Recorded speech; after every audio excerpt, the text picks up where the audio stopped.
डिप्रेशनमध्ये जाण्याला मोस्टली काही प्रमाणात आपण स्वतः जबाबदार असतो. हो ते तर आहे. जबाबदार असतो. त्यात आपल्या चुका असतात आपण केलेल्या आयुष्यामध्ये. मग ते काही असेल, फायनान्शियल असतील किंवा मेंटली असतील, फिजिकली असतील, वॉट एव्हर जे काय असतील, मग त्या समाजासमोर येतील ह्या एका कारणामुळे आपण त्या गोष्टी फोडत नाहीत, बाहेर काढत नाही. आता हा सगळ्यात महत्वाचा मुद्दा मला वाटतो, कारण की प्रत्येकाला असं वाटतं जर तुम्हाला मानसिक आजार झाला तर याच्या मागे नेमकं दुसरंच काहीतरी कारण असेल. लोक पहिले येतात कॅरेक्टरवर. मुलगी जर असली तर स्पेशली येतात. म्हणजे मुलींना जास्त कॅरेक्टरच्या बाबतीत टार्गेट केलं जातं असं माझं पर्सनल मत आहे. मुलांनाही केलं जातं पण मुलींना जास्त केलं जातं. सो मानसिकरित्या जर बरी नाही, अच्छा मग काहीतरीच्या सोबत झालं असेल, हे हिचा अभ्यासात ही खचली असेल म्हणून झालं असेल, किंवा फॅमिलीमध्ये वातावरण चांगले नसेल, आई वडिलांची भांडणं होत असेल, वडील मारत असतील आईला, हे नाही विचार करणार. किंवा मैत्रिणी चांगल्या नसेल वागत, किंवा तिला स्वतःबद्दल काहीतरी हे असेल, न्यूनगंड असेल की मी काळीचे, मी बुटकीचे, मी जाडचे, हे असू शकतं. नाही काहीतरी झालं असेल तुझ्यासोबत. म्हणजे हे जे आहे ना, हे पहिले तिथेच आहे. पहिलं जजमेंट तेच असतं. हा म्हणजे जसं नाही का अगोदर नाही का HIV एड्सचं जसं अवेअरनेस चालू होतं तेव्हा खूप कारणं आहेत HIV होण्याची, पण एकच कारण लक्षात घेतलं जायचं आणि त्याच्यामुळे HIVचे पेशंट स्वतःला लपवायचे. सेम हे होतंय मानसिक आजाराबद्दल. मुलं स्पेशली सांगत नाही कारण सगळे त्या दृष्टीने बघतात आमच्यासोबत काहीतरी तेच घडेल असं का विचार करता तुम्ही?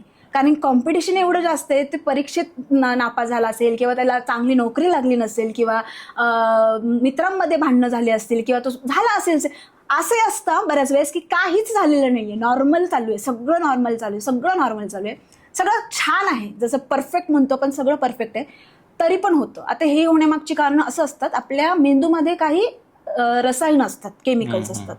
ओके, आता ती रसायनं जर बॅलन्समध्ये राहिलीत, इक्वल राहिली किंवा जी काही तिचा रेशो आहे त्या रेशोमध्ये जर राहिली तर आपलं मेंदूचं कार्य उत्तम चालतं, आपण बरोबर चालतो.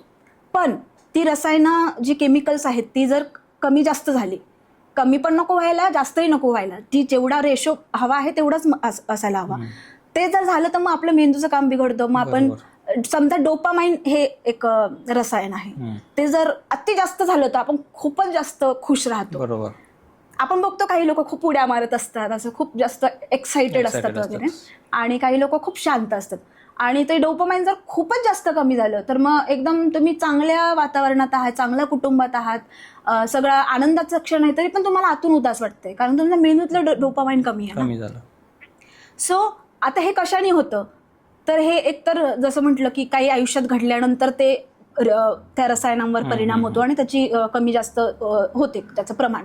पण लाईफस्टाईल मुळे म्हणजे तुम्ही व्यवस्थित उठत नाहीये लवकर, रात्री लेट झोपतायत, मोबाईल जास्त पाहतायत, खाणं पिणं तुमचं चांगलं नाहीये, तुम्हाला काही व्यसन आहे, या सगळ्या ज्या गोष्टी आहे याचा सुद्धा, स्ट्रेस जर जास्त आहे, या सगळ्या गोष्टींचा सुद्धा परिणाम होतो. त्यामुळे बऱ्याच जणांना काहीही नसतं, नॉर्मल लाईफ असते, अगदी आपल्या स्वप्नात सगळं लाईफ असतं, सगळं त्यांच्याकडे असतं, पण स्टील त्यांना हा आजार होतो.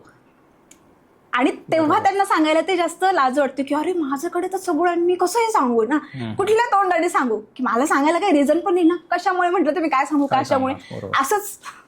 असंच तर सर्दी पण नाही होत, काही थंड वातावरण वगैरे झालं तर सर्दी वगैरे होते वगैरे आपण सांगू शकतो, पण हे कसं सांगणार. मग ह्या गोष्टी आहेत, त्यामुळे मला वाटतं ह्या गोष्टींकडे खूप जास्त सेन्सिटिव्हली बघितलं गेलं पाहिजे. याचं आधी ज्ञान घेतलं पाहिजे, सगळ्यांनी ज्ञान पसार व्हायला पाहिजे, याचा अवेअरनेस व्हायला पाहिजे, समाजामध्ये जागरूकता निर्माण व्हायला पाहिजे आणि सगळ्यांनी सेन्सिटिव्हली स्वतःची आणि इतरांची मदत केली पाहिजे. पूर्ण एपिसोड पाहण्यासाठी द क्लॅरिटी शोच्या YouTube चॅनलला सबस्क्राईब करायला विसरू नका. धन्यवाद.